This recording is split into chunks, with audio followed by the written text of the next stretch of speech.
to When Death Awaits, episode 16. What are we calling this one, guys? I think I have in my notes it's the alleged Mexican standoff. Is that the official name we're going with? Yeah, we're going to go with that. All right, sweet. This one is based out of a city called Pico Rivera. It was in 2011. And like I said, it's got a little standoff action. It's very interesting. There's drugs. There's older men. There's younger men. There's just a lot of happening here. Take it away, Uncle Rich. This is somewhat of a lengthy story, so I'll try and summarize it in a manner that will be consistent and at the same time understandable. In that, I caught a case wherein I was called out to the backyard of this particular location, and there's a burial. And at this point, I'm told by the office, our office, homicide, that a suspect is in custody. So I initially go to the crime scene, and sure enough, it's around 6 o'clock in the evening, another summer night. I don't know why that always happens. And as I get there, I notice that, in fact, there is these eucalyptus plants, and there is, in fact, what appears to be some kind of a burial site. And I'm like, okay, but it's starting to get dark. So I'm like... When you say burial site, like I think of like tombstone, proper little coffin area. Like, what are you looking at here? Well, unfortunately, in my case, with my investigations having had a number of quote-unquote burial sites, they're not that type. They are the type that somebody makes an effort to start digging a hole for 6 feet under, and they end up doing 6 inches, and then they throw things on it in an effort to try and disguise the... So this eucalyptus plant was, are you saying on top of this person? There was dirt and then a eucalyptus plant on top of a body, and there was somewhat of a futile effort to try and, cover the body. Yeah, this is like the burial site in the movie Step Brothers. When John C. Reilly gets buried by Will Ferrell when they're sleepwalking. Great scene. You know what? I didn't get an opportunity to see that. I'd Highly like to see recommend. that. We'll have Great to watch movie. that. Okay. But this wasn't a stepbrother thing. Nonetheless, what we have is we have the suspect in custody. Is a guy by the name of Robert Red. He's 52 years old. He's a chronic methamphetamine user. And he lives at this particular residence, which, by the way, his father allowed him to live there in exchange for him taking care of the house. His father actually lives up in Lancaster. And he tells his son, says, you take care of this house, don't let any other bad elements come in, which, of course, he didn't listen to. And Lancaster's like north of Los Angeles, 40, 50 plus miles? About perhaps? 50 miles, yeah. Pico Rivera. Where is Pico Rivera? Pico Rivera is in the southern part of Los Angeles County, getting very close to Orange County. So you got Pico Rivera, Lakewood, Cerritos, all in that area before you get into the Orange County area of California. So. Affluent neighborhood. No, it's pretty much, I would say, maybe they'd take offense to this, but it would probably be lower to middle class. Okay. But whenever I see like a name like Pico Rivera, yeah, that's got to be a rich neighborhood. You would figure, it was at one time the governor of California back in the 1800s actually lived there. His name was Pio Pico. Really? Yeah, I'll give it a little history there. There you go. I love that.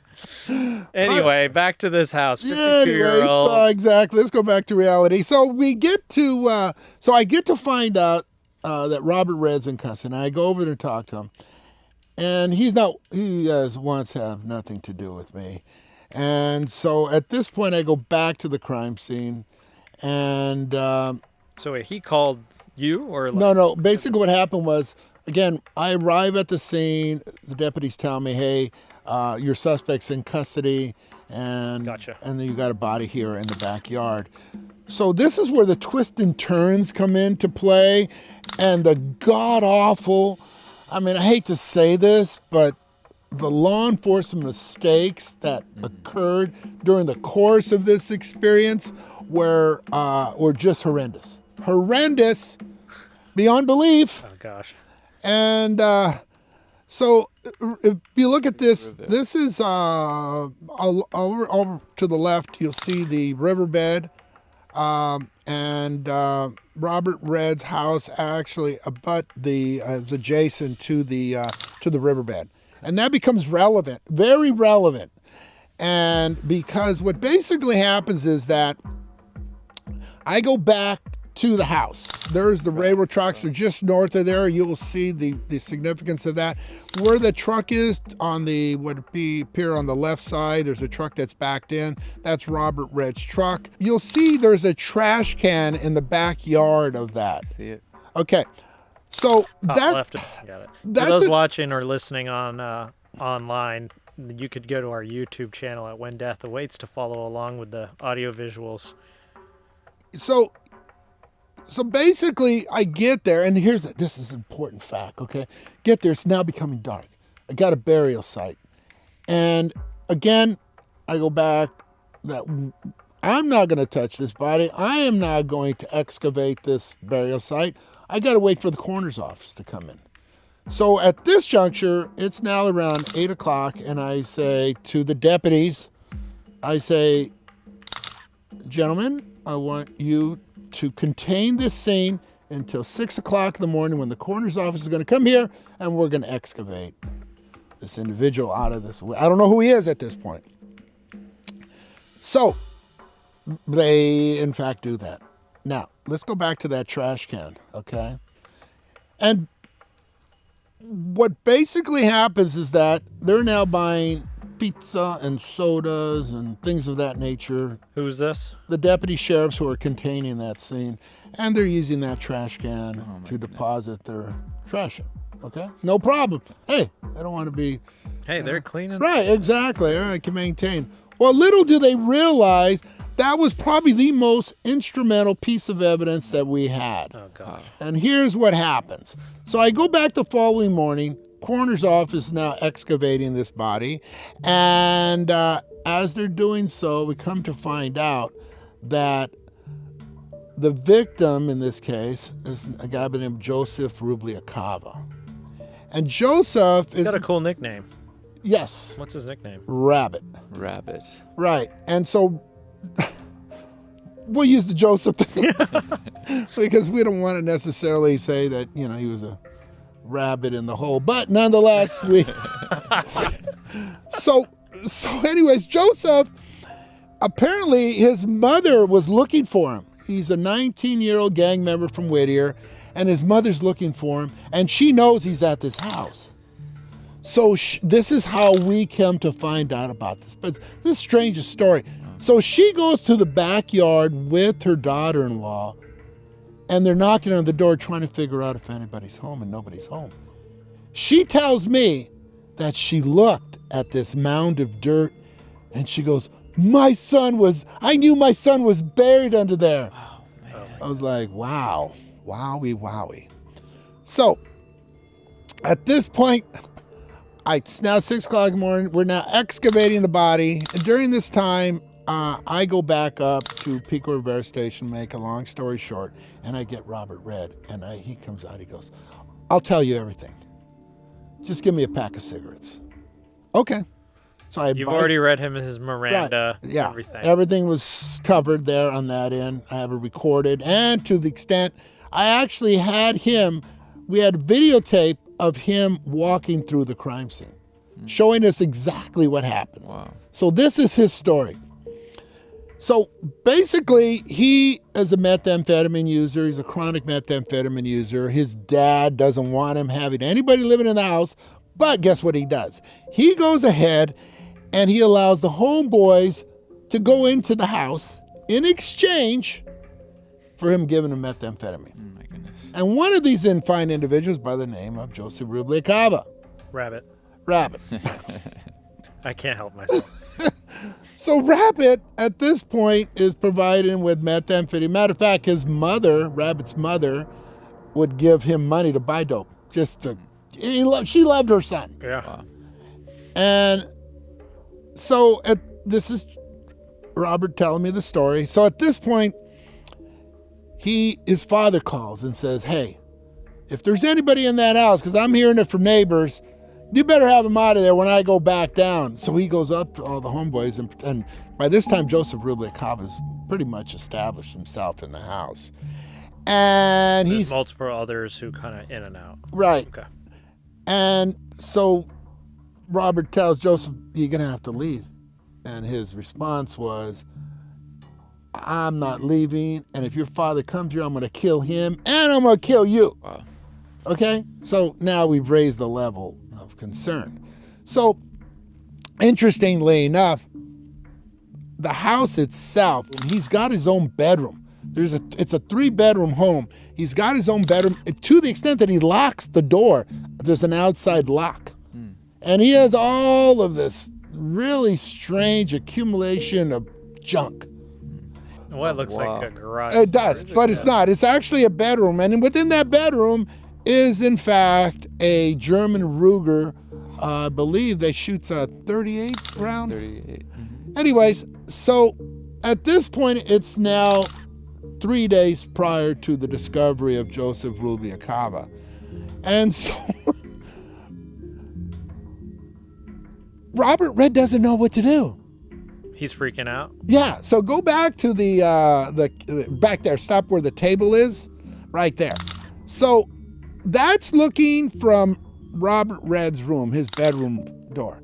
So he's looking down the hallway, and it's 6 o'clock in the morning, and he grabs his German Ruger, and he points it at Joseph. Now, he says Joseph is standing up with a gun. Well, I'll show you by way of evidence that Joseph was asleep with his arms down because the bullet hole is on the top of his head. And short of Robert being right above his head, he would have, that's the way he was. But anyways, so he shoots him, but Robert's insistent, no, he had a gun and I had a gun. This is hence where the Mexican standoff happens. The reality of it all is that he was, in fact, premeditatedly went ahead and shot him in the head. Now, okay, I got a dead body in my house. Mm-hmm. So he goes outside and gets the recycling bin that you saw in the backyard, and he throws the body in there. No. And he takes it down the hallway and he puts it in the extra bedroom. Oh gosh. He comes. What was his plan, to recycle him? Or? I don't think he had a plan. Yeah, I don't think he had a plan. Okay. Because he comes back 2 days later, and now Joseph Rubliakava is, in fact. This is why I'm calling him Rabbit. He is now decomposing. And for anybody that's familiar with the scent of a decomposing body, humans are, the scent is a lot stronger than animals for whatever reason. Did you smell the scent going into the home? No. Or it was already cleared. Okay. So, but apparently Robert Red did, because he's like, okay, now what do I do? So he goes out there with his recycling bin, takes it up to the north part of the backyard, and starts digging a 6-foot hole. And of course, him not being in very good shape, he goes down maybe 6 inches, and I'm giving him the benefit of the doubt, and he starts throwing the dirt back in. He says, okay, I got to hide the smell, so let's throw some eucalyptus plants on there as well. Oh my goodness. And now he puts the trash can there, there's the shovels right there, he leaves it all there, and he goes and he visits a female acquaintance of his. He comes back. This is now post mom finding out. Cops haven't been called yet. Joseph Rubliakava's got a brother who's a big gang member. And he they haven't dug the body yet, and he starts to punch Robert Red about, and he goes, where's my brother? And, he's like, he's out there, I buried him. Oh my God. Yeah, so at this point, that's when 9/11 is called, and then we show up. Now, again, leaving those deputies alone, there using that trash can. It had blood evidence, had fingerprints, had all of this necessary evidence that I had to use. So how do you explain? Because now we pretty much destroyed any potential DNA, right? Mm-hmm. But it gets worse. Let's go back to the riverbed photo. So here is the riverbed. And basically what happens is that when I'm talking to Robert Red, where those trees are right there along the riverbed, me and Robert Red are standing there. And Robert tells me, he goes, okay, listen, the gun and Joseph Rubliacaba's phone, I threw into that riverbed. All right. So I bring up these volunteer elderly men. They're like all in their 80s, and they do metal detector. I bring them. I bring 2 scent dogs, not the hound dogs. I bring these other scent dogs. I have like 15 deputies walking along the line. Now, I've got 10 other things going on. So I have a deputy parked his car right there along the riverbed. I said, any evidence that's found, you collect it, book it, let me know, write a report. Yes, sir. Now I go, I have to deal with getting this case filed because it's a murder case.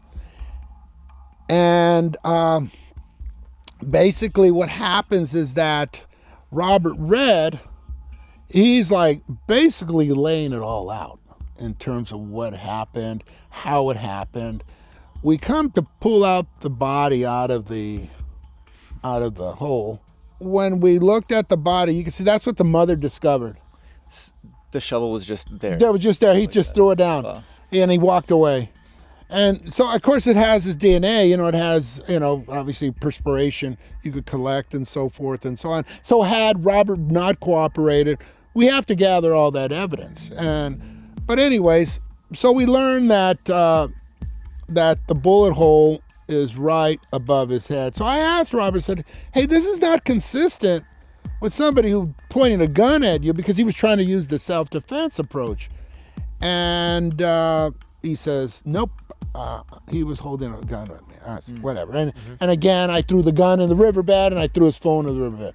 And then he takes me over to the railroad tracks and he retrieves his gun, that one I just showed you. Now, so he went and threw his gun, also tried to get rid of that evidence. Right. So now I got this army of individuals going from, we spanned a distance, even though he said he threw it right there in front of those trees. I figured maybe water and so forth and so on. Didn't find a gun. And allegedly we didn't find a phone. Okay? So that pretty much ends the story. And I go back to my contention a lot of times when court proceedings start, they start to get ugly. And in this case, I get a call from the district attorney's office. Hey, what is it about this phone that was found? So what are you talking about? We never found a phone. So I called the deputy who I had tasked with monitoring this whole search. And he turns to me and goes, oh yeah, that phone. He goes, I didn't think it was worth anything, so I threw it away. What? You believe that? First we got the trash can being contaminated, then the phone. And this is the deputy that you spoke with saying anything you find, book it, let me know. Write a report. And he writes this report, says nothing was found. What kind of mushrooms did he have on the pizza? Actually, it's funny because he was not part of that. The pizza crew. He was not part of that pizza crew. Yeah. That was the following day. Oh gosh. And so now, because how they discovered that by the way of the phone was because those metal detectives, 85-year-old guys, were like, hey, look, we justified our existence by finding a phone. They're all proud, they're 85 years old. This is what they live with. Hey, I'm law enforcement, and lo and behold, I called the guy up, I said, what happened to the phone? Oh, that, I don't know. I don't know what I did with it. What? And the judge was accusing me of hiding evidence. Oh. So now I got to go back and show them the stupid report. I got to, bring the deputy in, to the extent that the judge actually said, hey, I'm completely clearing Detective Ramirez of any wrongdoing on this, and bring that deputy in that threw that phone away. Yeah. And he laid into him. And now, I was told that I should start an internal affairs investigation and all this other, but I didn't. They call me stupid. But nonetheless, so we go to the trial. Conviction, obviously. Premeditation, shoot him in the head. It's evident that Rabbit did not have a gun. And the jury came back 40 to life with the gun allegation. Now, here's so there was a phone discovered in the water by the metal detector guys, but no gun. No gun. Okay. Never found a gun. Got it. So that you can see that there's ample evidence to clearly reflect that, even though there was some level of concern on the part of Robert Red that he was going to be killed, but all you had to do was go to law enforcement and say, hey, there's these knuckleheads in my house, and get them out. Yeah. Instead, he kills the guy. But there was no evidence of any immediate danger that warranted use of, like, self-defense with a weapon. But that's what he was trying to argue. And he created that argument even prior to, having a defense team come in and help him out. Yeah. And so anyways. So he's convicted. He's convicted. What's the sentence saying? The sentence was 40 to life. But this is unprecedented. Actually, I have a news article on it wherein the judge overturned the jury's decision. I had never seen this before. It hadn't happened in like almost 100 years. And Robert Red got 4 years in prison for that. So what was the basis? What did, usually the jury verdict is the most highly, there's so much sanctity behind it. Absolutely, 100%. And so this is like some special rule that gets invoked extremely rarely, which happened in your case. Of course. In your case, yeah. Which we're grateful for because it makes for a great episode.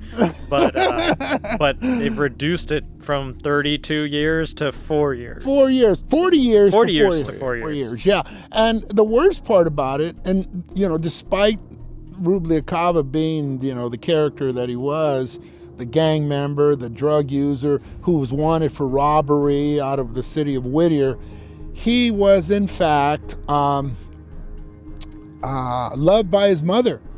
So when she found out that he had only got 4 years for the death of her son, she was beside herself. She was just totally distraught. And, of course, justifiably so. But the biggest question I had regarding this was that judge justified in doing what he did? Now, granted, there were some major mistakes coupled with the threat that was looming, and maybe those were the factors that he took into consideration. But the reality, for me at least, was that he should have gotten the 40 to life, as far as I'm concerned. But that's just... Yeah, and I'm looking at an LA Times article here, and, there isn't much in the article in terms of, what the procedure is or how he used this or invoked this. But the judge here, basically what it came out was that there just wasn't enough, he or she thought, there wasn't enough evidence to fit the severity of basically the punishment that they were giving him for this crime. Again, to me, that's a very arbitrary decision, because I've seen people go away for a lot less and get a lot more. I mean, it just truly is arbitrary, and it's capricious in terms of my opinion. But do you think on some level it was because of what happened with the deputy, with how the evidence was handled, that maybe the judge kind of stepped in to be like, this is maybe righting a wrong to some extent, because clearly the deputies, or at least the law enforcement, at some level didn't execute this properly? 100%. And I believe that came to light off the record, by way of saying, hey, you know what, if that phone had been discovered, that could have mitigated this thing, that could have helped this defendant, but instead it was thrown away. So maybe there was some level of a cover-up on the part of law enforcement to get this guy, and so forth and so on. And I've seen it, And so, yeah, absolutely, Omar, there definitely was, that weighed heavily in terms of how and what happened on this outcome. So, But it's just fascinating that, he would invoke this kind of a decision that hadn't been seen. I think it happened in Massachusetts. In 1897. Yeah. So, here goes 110 years later, Unreal. Well, some other interesting stuff from the Republic reports are that Rabbit, or Rubalcaba, Yes. he was an interesting character. Obviously, was in this like methamphetamine ring, and there were multiple witnesses that detailed his history with violence, including a robbery at gunpoint 5 days before his death. He also had numerous gang tattoos, including Rivera over one of his eyebrow and kills over the other. So he's kind of demonstrated to be a violent character, and I'm curious. I'm so fascinated. I'd love to go back and see all the files of the trial and the testimonies, and to see where this judge, get in the mind of this judge who's supposed to be judge and not jury, but in some way he played jury here. Well, 100%. And it's interesting. Robert Redd never got up and took the stand on his behalf. So any and all evidence that was presented by way of my testimony to a large extent, and evidently didn't help. I think we can all agree, don't meth your life up. Yeah, and the judge, just some more stuff here. The judge had said that there was strong evidence that the victim did have a gun that day, and he said that Redd's decision to bury the body could have been the result of, quote unquote, his very real fear of retaliation from the victim's gang. Again, that shouldn't weigh in, but okay, I digress. Bottom line on this thing is that the judge made this decision. I didn't necessarily agree with it, primarily because, who was next? I mean, if he could so liberally shoot a guy in the head, what's the potential for him doing it again? And those are the biggest preventative measures that I take when it comes to putting these folks away. And having done it on countless occasions, which I hope I'll be able to share during the course of these podcasts, that's my whole objective, is to try and prevent these folks from doing this again. Because if they could do it, they could do it again. And so, with that said, I don't want to get on my, the old, what is it? Soapbox. Nonetheless, so that was my take on that thing. Again, when we look at this burial site and we look at the eucalyptus plants and we look at all the evidence that was in fact, that I had developed to get this guy convicted, and then for it to just turn around like that, it just boggled the mind. Welcome to Have You Heard, everyone, where we talk about cases making headlines right now, either in the legal updates, cultural impact, or ongoing debates. Today we're going to be talking about a very interesting one, the JonBenet Ramsey case. It's probably one of the greatest murder mysteries going on right now. They have, I don't even think they have a actual suspect. There's, I think, been 8 suspects throughout this entire case. The JonBenet slaying, it's been unsolved for about 25 years, happened in Boulder, Colorado. JonBenet was a 5-year-old beauty pageant, as we're going to watch in this clip ahead of us. Her body was discovered the day after Christmas in the basement. Very interesting, countless twists, turns, false leads, dead ends. Some say it was flawed from the very beginning. Why don't we hop into this, and then we'd love to hear your input on this. Sure. Very little about this case makes sense. Well, Uncle Rich, as a homicide detective, what's like your first reaction to that? First and foremost, I would just say that it's sick that you would portray your child in an adult type manner. That in and of itself projects this belief that in some way she's already become an adult, and she's only, 5, 6 years old? 6, yeah. Think about that just for a minute. I have to say that because, and I do not appreciate when a lot of people put their kids on social media, and because there is a lot of folks out there that prey on children. And that goes without saying. I could tell you story upon story, and I've handled a lot of what this technically would be considered a pediatric case. It's a pediatric murder. This is a 6-year-old that was murdered, regardless of what the circumstances were, what led to it. It could have been somebody that, in fact, was infatuated, whether you could believe that. These are the kind of situations and concerns that investigator would have. But I would just say this along the same lines is that I have to blame, regardless, it's a peripheral thing, but I have to blame the parents for putting her in that position. They raised her profile, and ultimately they raised the prospect that there could be a predator out there that could conceivably exploit this for the purposes of either one, sexual pleasure or some kind of demonic pleasure, because she was, I understand, found in the cellar of the home or the basement. And I mean, I just think about it as just in the context of all of these. I mean, think about it. You got that guy from Thailand coming in, and it's a fantasy of his, a mental fantasy, just to think that he could, in fact, oh my God, I'm going to fulfill my weird fantasy, even though it was, completely fabricated. But this is the kind. His fantasy was that he was the suspect. Exactly. It's insane. You think about that in terms of wanting to raise in some way an accusation toward you which was completely false, which, by the way, when it comes to investigations, you have to concern yourself with a potential false confession all the time. You do. And in that sense, because of the case was, so medially, put out there, people are going to be concerned. And there is going to be a lot of false confessions. Yeah, I mean, it's a tragic story of a young girl and in a town that did not see murder. Often the town didn't even have a homicide department. Boulder, right? Which is, I think, a pretty big city. I've been to Boulder. It's like the Berkeley of Colorado, pretty affluent. I'm shocked to hear that they didn't have one back then, but it probably just goes to show that that just didn't happen. And it's usually those types of murders that sort of, capture a national audience because it shocks a town. It's like that book by, what is it, In Cold Blood, Truman Capote. It's about the murders in a small town in Kansas or something. But right, yeah, they get famous and they catch storm. But I'm curious, and I haven't looked too much into this case, but we've talked previously about cases like the Menendez brothers, where it's like the first one you look at is in the house. Right.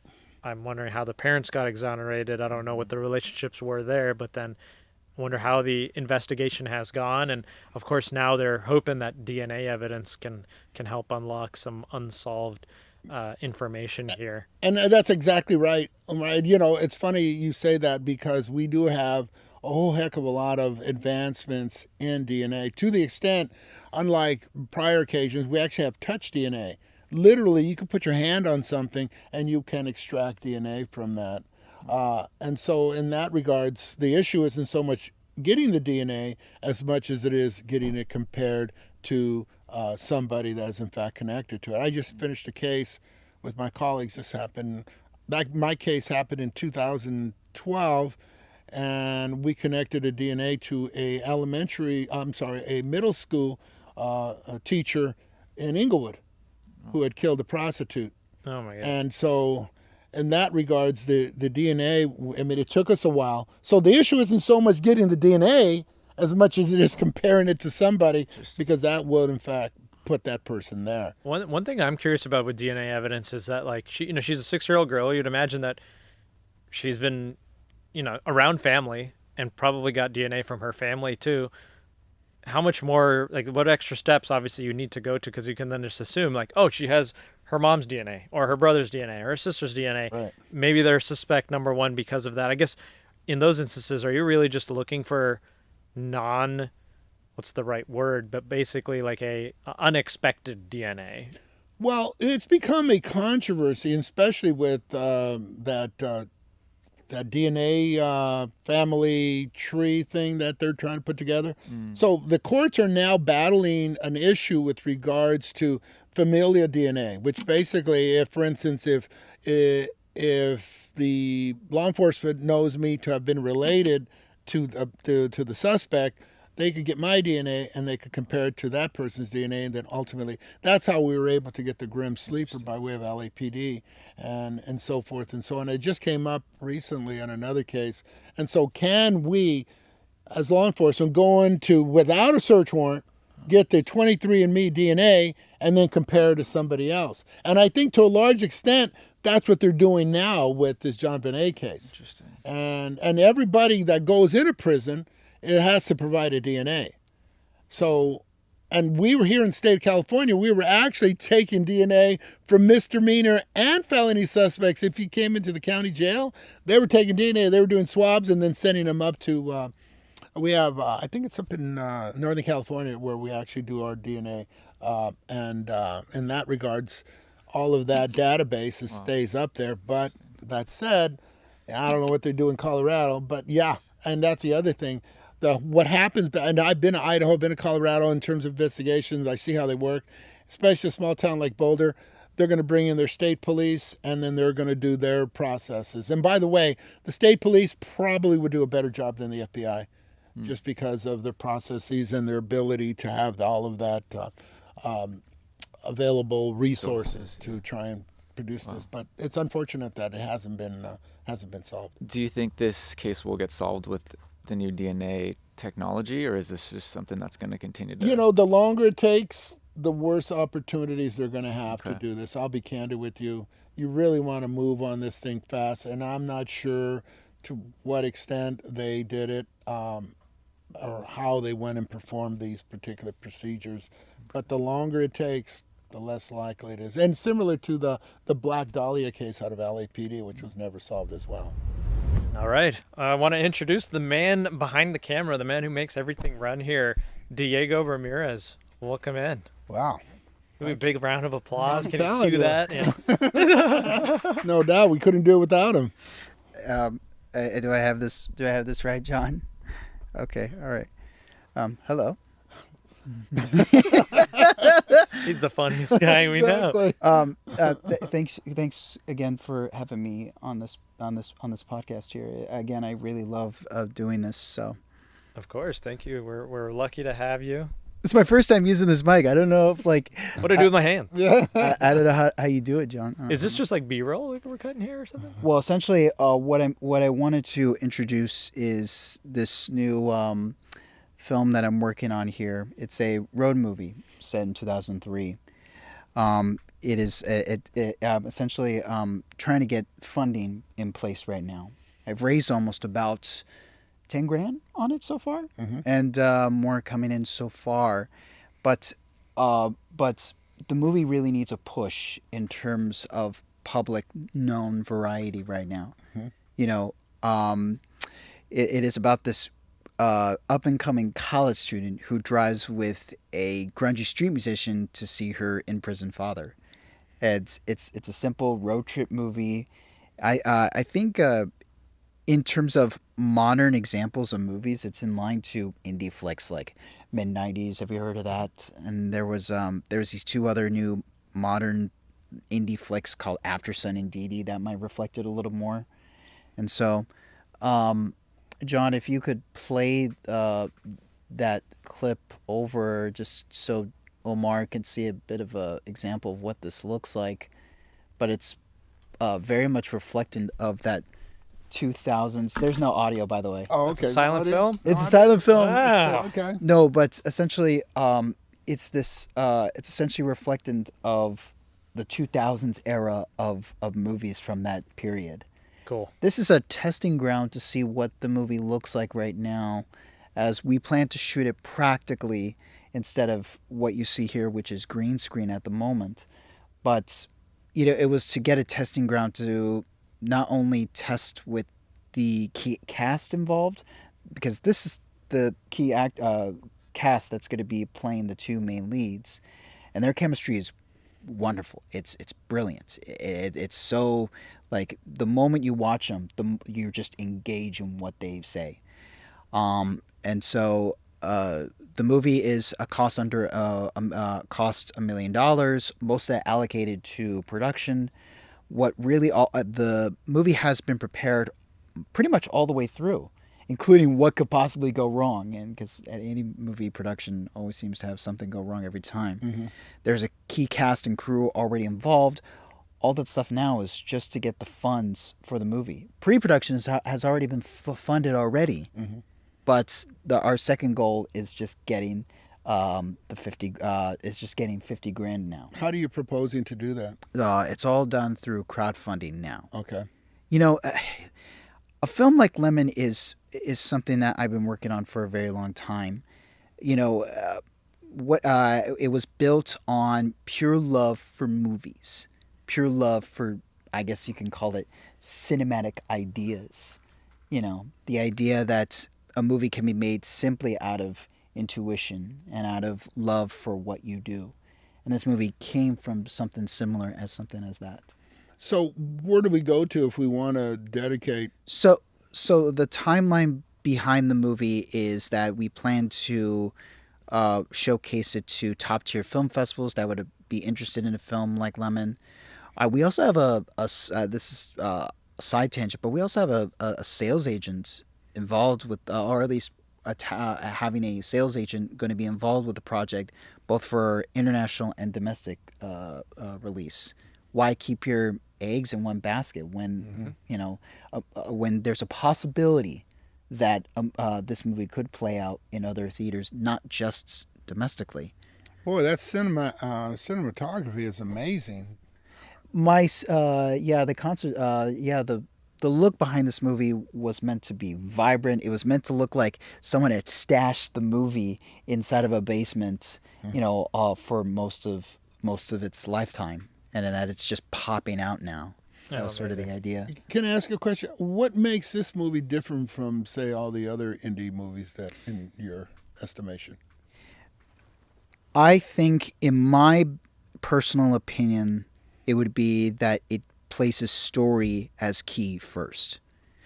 This particular corner of the world, this business, this part of the world, it focuses a lot of different ideals on things. Sometimes it values one or the other, but my cast and crew, my key team, have always put storytelling first. A lot of movies, especially a lot of indie movies these days, they don't focus mainly on that anymore. And I want to make that a key focus when we approach this movie. So very cool. Right now I will leave a crowdfunding link to the movie, but whatever anyone can donate in terms of this movie can possibly help. Sure.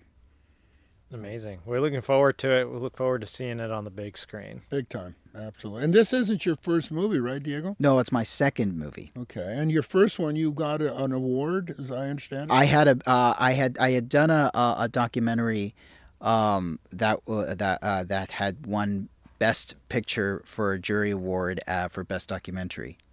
And so this is my second outing but my first outing in narrative. Excellent. Okay. Anyway, thank you guys. Sure. Thank you. Thank you so much for walking us through that. Again, another fascinating one. We look forward to next time, and that is a wrap for episode 16 of When Death Awaits. Oh, nice. All right. Stay safe, everyone.